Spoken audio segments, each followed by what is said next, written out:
গতকাল মোহনবাগান বনাম জামশেদপুর এফসি ম্যাচটা আমরা সবাই দেখেছি। জামশেদপুর এফসি গতকাল যথেষ্ট ভালো ফুটবল খেলেছে, আর তাদের ঘরের মাঠে জামশেদপুর এফসি 2-1 গোলে জিতেছে।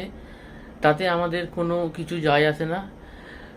আমরা মোহনবাগান সমর্থক, আমরা জাতীয় দলের সমর্থক, আমরা সব জায়গায় ট্রাভেল করে যাই, সে ইন্ডিয়ার যেখানেই খেলা হোক না কেন। কিন্তু এই রকম খেলার পরে জামশেদপুর সমর্থকরা যেরকম বিহেভিয়ার করলো, যেরকমভাবে আক্রমণাত্মক হয়ে উঠলো আমাদের সমর্থকদের ওপর, সেটার আমরা তীব্র নিন্দা জানাচ্ছি।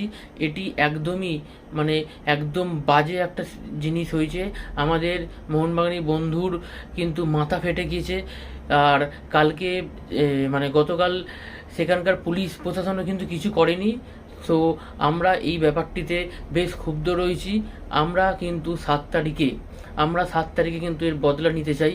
আমি সকল মোহনবাগানি সমর্থকদের বলবো, আসুন সোমবার দিন 7 তারিখ গ্যালারি ভর্তি করে দিন, আর দেখিয়ে দিন যে মোহনবাগান সমর্থকরা কি করতে পারে।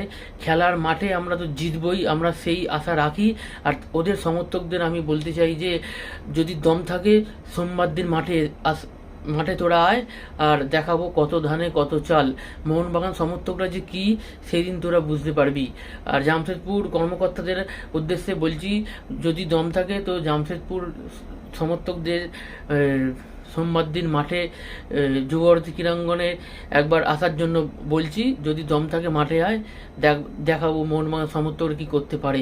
আমরা এর তীব্র প্রতিবাদ করছি, আর আমরা কথা দিচ্ছি যে মোহনবাগান মাঠে খেলা দেখাবে, আর মোহনবাগান সমর্থকরা কেন জাতীয় দলের সমর্থক আবারও বুঝিয়ে দেবে। সো আমরা কিন্তু সোমবার মাঠ জিতেই বাড়ি ছাড়বো। আর জামশেদপুর সমর্থকদের ওপেন চ্যালেঞ্জ করলাম যে যদি পারিস তাহলে সোমবার দিন আয় মাঠে, সেদিন দেখা হবে। জয় মোহনবাগান।